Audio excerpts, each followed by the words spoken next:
يا طلاب المدرسة الإسلامية، إن التاريخ يشهد أنه كان في كل زمن رجال قاوموا الفتن بكل جرأة، وناظروا القيادات الخاطئة، وخاطروا بأنفسهم، فتحدوا العصر، وبذلوا كل رخيص ونفيس في هذه الأوضاع، حتى غيروا في بعض الأحيان مجرى التاريخ. فأخونا محمد يوسف السوانجري يلقي الضوء على الموضوع، خطر كبير للبلاد. الحمد لله الذي خلق فسوى والذي قدر فهدى، أحمده وأتوب إليه، وأشهد أن لا إله إلا الله وحده لا شريك له تقدس وتعالى، وأشهد أن نبينا محمدا عبده ورسوله بعثه ربه بالحق والهدى، وصلى الله عليه وعلى آله وأزواجه أهل الخير والتقى، وعلى أصحابه مصابيح الدجى ونجوم الهدى، والتابعين منهم بإحسان في الآخرة والأولى. وبعد، من حسن سعادتي أن أتحدث إلى هذه المجموعة الطيبة، إلى هذه المجموعة المختارة من العلماء والمشايخ والأساتذة البارعين والقادة الدينيين. إني أحار في هذا الوقت بماذا أتحدث إليكم، وأنتم الحمد لله ممن يستفاد منهم. سيدور حديثي حول الموضوع خطر كبير للبلاد، في ضوء دراستي وفي ضوء سياحاتي وجولاتي في القرى والأرياف. قال الله عز وجل: فلولا كان من القرون من قبلكم أولو بقية ينهون عن الفساد في الأرض إلا قليلا ممن أنجينا منهم.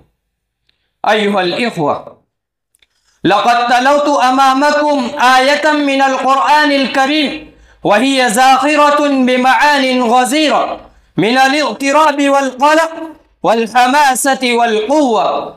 والحقيقة أعترف بأني لا أستطيع أن أترجمها، ولم أزل متعلما للقرآن الكريم ودارسا اللغة العربية بقول الله.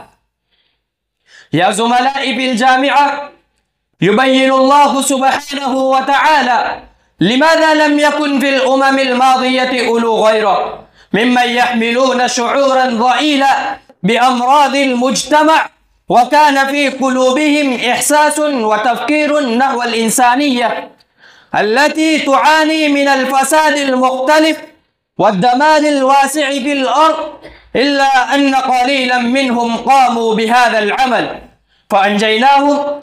أما الآخرون فقد انجرفوا في التيار العارف، بدأوا يتمتعون بوسائل الترف والبدع، ويتوافرون جميع الإمكانيات لتخريب بيوت الآخرين، واتبع الذين ظلموا ما أترفوا فيه وكانوا مجرمين.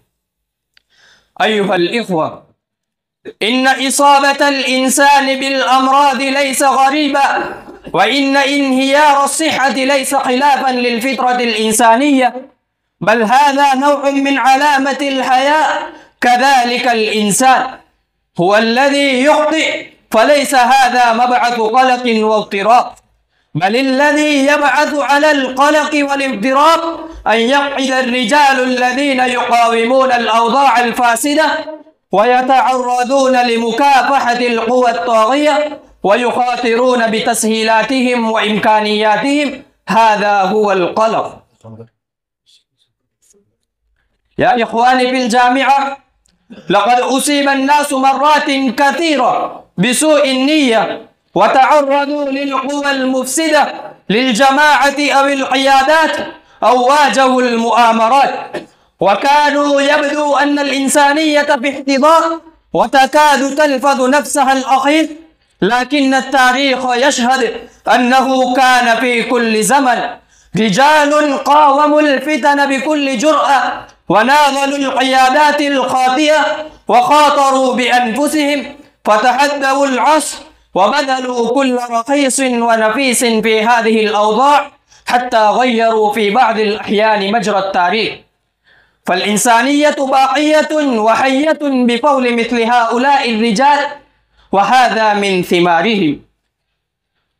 يا إخواني في الجامعة، فالحاجة ماسة إلى أن يقوم العلماء والمثقفون، وإلى أن تخرج جامعاتنا ومؤسساتنا ومعاهدنا رجالا يصونون الحقل الإنساني.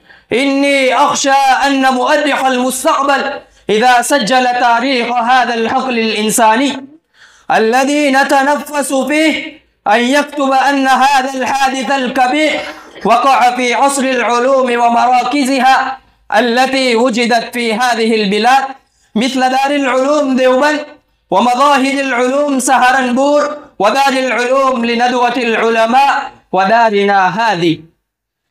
فالواجب علينا أن نقوم بمقاومة هذا الفساد والخيانة والاضطرابات الطائفية.